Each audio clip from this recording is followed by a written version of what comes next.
आप सभी को मेरी नमस्कार। आज मैं जो उदाहरण ले रहा हूँ ये दूसरी शादी के ऊपर है और इस उदाहरण के साथ ही पैम्फलेट वर्क भी बता रहा हूँ। तो जैसा कि ये एक फीमेल ने प्रश्न किया था कि वो तलाकशुदा हैं और उनकी दूसरी शादी कब होगी, तो 15 जून 2014 को होरारी नंबर 10 के साथ ये प्रश्न दोपहर को 4:44 लुधियाना में ये प्रश्न लिया गया।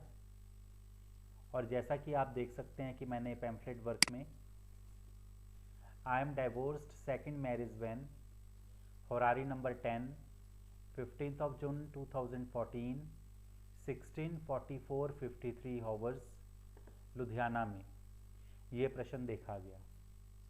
तो यहाँ पर ये ध्यान देने योग्य है कि दूसरी शादी से संबंधित ये जो प्रश्न है इसमें जो नियम है उसके अनुसार हम यदि देखते हैं तो सातवां भाव जो कि शादी का मुख्य भाव होता है, सप्तम भाव का उपनक्षत्र बुध हो या फिर ऐसा कोई ग्रह हो जो डुअल साइन यानी कि द्विस्वभाव राशि से जुड़ा हुआ हो और 2-11 का कारेश हो, या उसके अलावा दूसरे भाव का उपनक्षत्र स्वामी 7 और 11 का कारेश हो, या नवम भाव का उपनक्षत्र स्वामी दोनों 11 भावों का कारेश हो, तो दूसरी शादी का प्रॉमिस होता है।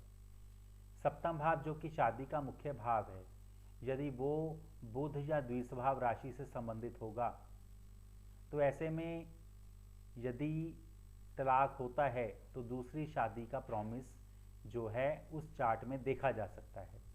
और उसके लिए दूसरी शादी के लिए दूसरा भाव और नवम भाव, ये दो भाव जो हैं दूसरी शादी के लिए देखे जाते हैं। तो इसलिए दूसरे या नवम भाव का उपनक्षत्र स्वामी 2-9-11 या 2-7-9-11 में से किसी का या अधिकतर का कारेश हो तो दूसरी शादी होगी, वो भी 2-7-9-11 भावों के कारेश ग्रहों की दशा अंतरदशा प्रत्यंतर दशा में। यहाँ पर DBA मतलब दशा भुक्ति अंतरा या फिर MAP महादशा अंतरदशा प्रत्यंतर दशा। तो यहाँ पर यदि हम देखते हैं तो इस नियम के हिसाब से सबसे पहले हम चंद्रमा की स्थिति को देखते हैं कि चंद्रमा क्या स्थिति दर्शा रहा है। और जैसे कि आप यहाँ पर देख सकते हैं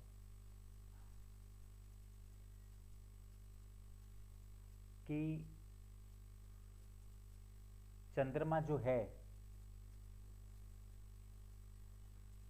वो सूर्य के नक्षत्र में है, गुरु के उपनक्षत्र में है। तो चंद्रमा जो है यदि हम देखें भावचलित कुंडली में दशम भाव में स्थित है, चौथे और पांचवें भाव में उसकी जो राशि का विस्तार हुआ है, तो चौथे और पांचवें भाव का स्वामी है भावचलित कुंडली में। और हमने जैसा कि देखा चंद्रमा सूर्य के नक्षत्र में है, तो सूर्य जो है वो दूसरे भाव में स्थित है और उसकी सिंह राशि जो है भावचलित कुंडली में लुप्त है। इसके अलावा चंद्रमा जो है गुरु के उपनक्षत्र में है। गुरु को यदि हम देखते हैं तो गुरु जो है तीसरे भाव में स्थित है और गुरु जो है वो नवम भाव और 12वें भाव का स्वामी है। तो इस प्रकार से चंद्रमा की स्थिति पता चलती है। और यदि हम पैम्फलेट में चेक करते हैं तो चंद्रमा जो है यदि हम देख रहे हैं यहाँ पर 10-4-5 और सूर्य के नक्षत्र में गुरु के उपनक्षत्र में, तो यहाँ पर चंद्रमा जो कि मन का कारक है दूसरे और नवम भाव से वो प्रश्न की सार्थकता को बता रहा है, क्योंकि नियम के हिसाब से दूसरा भाव परिवार में वृद्धि का या दूसरी शादी का, नवम भाव जो कि दूसरी शादी का, क्योंकि पहला विवाह जो है सप्तम भाव और दूसरा विवाह जो है नवम भाव को माना जाता है। तो अब यहाँ पर जो है अब नियम के अनुसार से यदि हम देखें तो नवम भाव का उपनक्षत्र स्वामी राहु है और दूसरे भाव का भी उपनक्षत्र स्वामी जो है राहु है। तो यहाँ पर राहु किन भावों को दर्शा रहा है यदि हम देखते हैं तो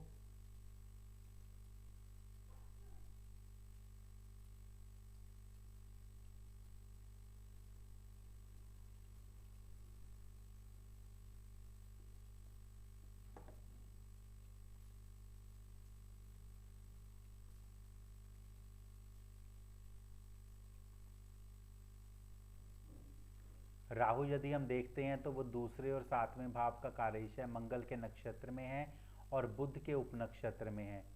तो मंगल के नक्षत्र में 6, 1, 8 और बुध के उपनक्षत्र में 2, 3, 6 भावों को दर्शा रहा है।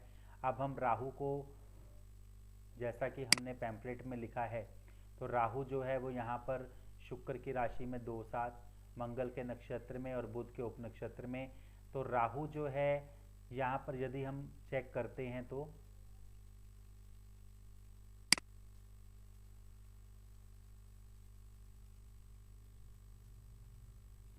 राहु का उपनक्षत्र बुध, बुध को यदि हम देखते हैं तो बुध जो है यहाँ तीसरे भाव में है और उसकी नवम भाव के ऊपर दृष्टि है। और इस प्रकार से यदि हम देखते हैं तो बुध की डिग्री जो है 7 डिग्री 3 कला है और नवम भाव की जो डिग्री है 7 डिग्री 21 कला है। तो बुध की नवम भाव के ऊपर जो है आस्पेक्ट कंजंक्शन है, तो इसलिए नवम भाव जो है यहाँ पर राहु के उपनक्षत्र बुध के आगे हम लिख सकते हैं। तो इस प्रकार से राहु जो है वो दूसरे भाव का कारयिश है, सातवें भाव का कारयिश है और अपने उपनक्षत्र पर दूसरे भाव, और क्योंकि बुध की नवम भाव के साथ दृष्टि युति है, आस्पेक्ट कंजंक्शन है, तो नवम भाव भी जुड़ा। इसलिए हमने यहाँ पर जो है पैम्फलेट में यदि हम ध्यान दें तो राहु के उपनक्षत्र बुध के आके ब्रैकेट में नवम भाव को लिखा है। तो इसका मतलब ये है कि प्रॉमिस है। अब यदि प्रॉमिस है तो हमने 2, 7, 9, 11 भावों के कारयिश ग्रह, तो 2, 7, 9, 11 भावों के कारयिश ग्रहों को हमने जो है यहाँ पर लिखा है, जैसा कि हम सॉफ्टवेयर में भी देख सकते हैं। दूसरे भाव के कारयिश चंद्र, सूर्य, बुध, शुक्र। सातवें भाव के कारयिश शनि, शुक्र। नवम भाव के कारयिश हैं गुरु, शनि, गुरु। और 11वें भाव के जो कारयिश हैं वो इकलौता जो है शनि है। तो 2, 7, 9, 11 भावों के कारयिश हैं जो कि यहाँ पर हमने पैम्फलेट में लिखा है। और क्योंकि 11वें भाव का इकलौता कार्य शनि है तो शनि का नक्षत्र और उपनक्षत्र भी जो है वहाँ पर पैम्फलेट में लिखा गया है, यदि आप देखें तो यहाँ पर। अब ये 15 जून 2014 को दोपहर के 4:44 लुधियाना में यह प्रश्न देखा गया था।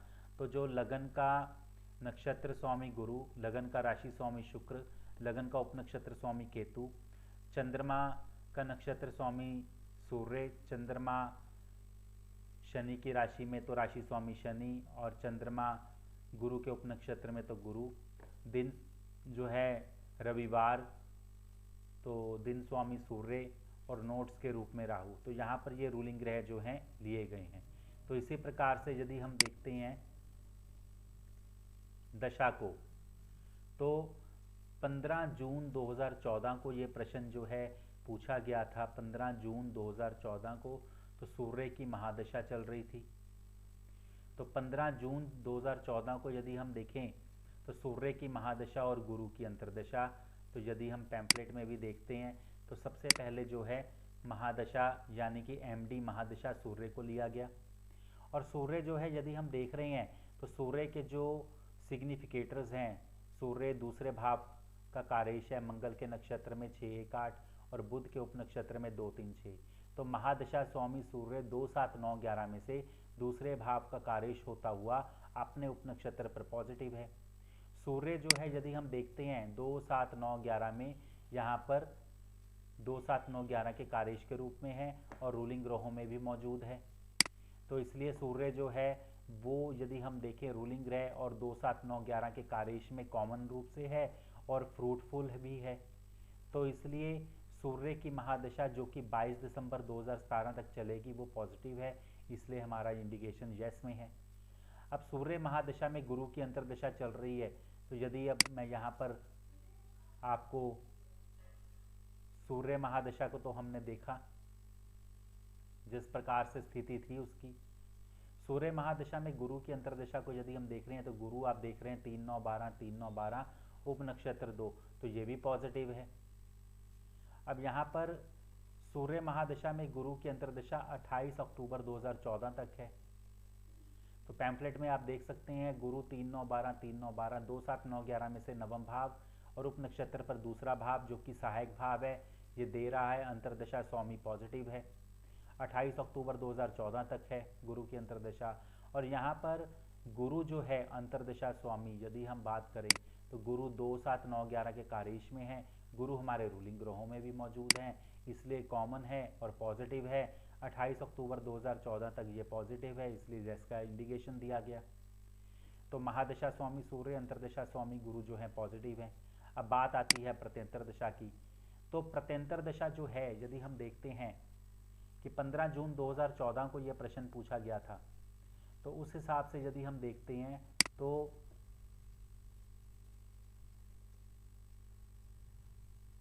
यदि हम देखते हैं तो 15 जून 2014 से यदि हम देखते हैं तो यहाँ पर सूर्य गुरु शुक्र यानी कि शुक्र की प्रत्यंतर दशा, उसके बाद सूर्य की प्रत्यंतर दशा, उसके बाद चंद्र की प्रत्यंतर दशा, उसके बाद मंगल की प्रत्यंतर दशा, उसके बाद राहु की प्रत्यंतर दशा जो है सूर्य महादशा गुरु अंतरदशा में आएंगी। तो शुक्र सूर्य चंद्र मंगल राहु ये प्रत्यंतर दशा स्वामी जो हैं ये किस प्रकार से यदि हम देखें तो यहाँ पर हम देख रहे हैं शुक्र सूर्य चंद्र मंगल राहु, शुक्र सूर्य चंद्र मंगल राहु क्रम अनुसार यदि हम देखें तो शुक्र जो है दूसरे भाव का कारेश है, लेकिन उपनक्षत्र पे 1 6 8 12 भाव दे रहा है जो कि नेगेटिव भाव है। उसके बाद सूर्य है, सूर्य को यदि हम देखते हैं दूसरा भाव और उपनक्षत्र पे भी दूसरा भाव। उसके बाद चंद्र को देखते हैं नक्षत्र लेवल पर दूसरा भाव, उपनक्षत्र पर 3 9 12 तो नवम भाव पॉजिटिव है। उसके बाद मंगल को यदि देखते हैं तो मंगल जो है वो 6 1 8 नक्षत्र चंद्र पर 10 4 5 और उपनक्षत्र बुध पर 2 3 6 तो ये वीक है, उतना पॉजिटिव नहीं दिख रहा। उसके बाद राहु की जो है प्रत्यंतर दशा, तो इसकी स्थिति भी जो है कमज़ोर ही दिखाई दे रही है। तो यहाँ पर यदि हम पैम्फलेट में भी देखते हैं तो मैंने यहाँ पर आप ध्यान देंगे तो प्रत्यंतर दशा जो है शुक्र सूर्य चंद्र मंगल राहु, तो शुक्र जो है वो मैंने उसको वीक माना, मतलब कि नेगेटिव माना, क्योंकि उपनक्षत्र पे 1 6 8 12 जो कि नेगेटिव भाव हैं, तो इसलिए यहाँ पर नो। उसके बाद यदि सूर्य को देखते हैं तो वो भी यहाँ पर नक्षत्र लेवल पर आप देख रहे हैं 1 6 8 जो है नेगेटिव है, उपनक्षत्र पे चाहे दूसरा भाव दे रहा है लेकिन ये कमज़ोर है तो नो। उसके बाद प्रत्यंतर दशा चंद्र को देखें तो चंद्रमा जो है वो यहाँ पर भी पॉजिटिव है, यहाँ पर भी पॉजिटिव है और पॉजिटिव होते हुए ये फ्रूटफुल है, तो इसलिए इसको इंडिकेशन दिया यस। उसके बाद मंगल और राहु को देखें तो ये भी उतने मेरे को सही नहीं दिखाई दिए, तो इसलिए इनको भी मैंने नो में लिया। तो यहाँ पर यदि हम देखते हैं सूर्य महादशा गुरु अंतरदशा और चंद्र प्रत्यंतर दशा जो है ये पॉजिटिव पीरियड जो है दिखाई दे रहे हैं। तो इसलिए 28 अगस्त 2014 15 जून 2014 को प्रश्न पूछा गया था। तो यहाँ पर इन सभी नियमों के तहत यदि देखा जाए तो 28 अगस्त 2014 तक का जो पीरियड है वो दूसरी शादी के लिए सही है। तो नेटिव जो है वो उसकी शादी 9 अगस्त 2014 को हुई थी। तो इस प्रकार से जो ये सिस्टम है इसमें हम बहुत ही अच्छे तरीके से विश्लेषण कर सकते हैं। तो ऐसा ही आप सभी ने देखा कि जिस प्रकार से इस विश्लेषण को किया गया है, तो यहाँ पर इस उदाहरण को आप समझ सकते हैं। आगे भी आपको इसी प्रकार के उदाहरण जो हैं मैं भेजता रहूँगा, तो आप सभी जुड़े रहें। आप सभी का बहुत बहुत धन्यवाद।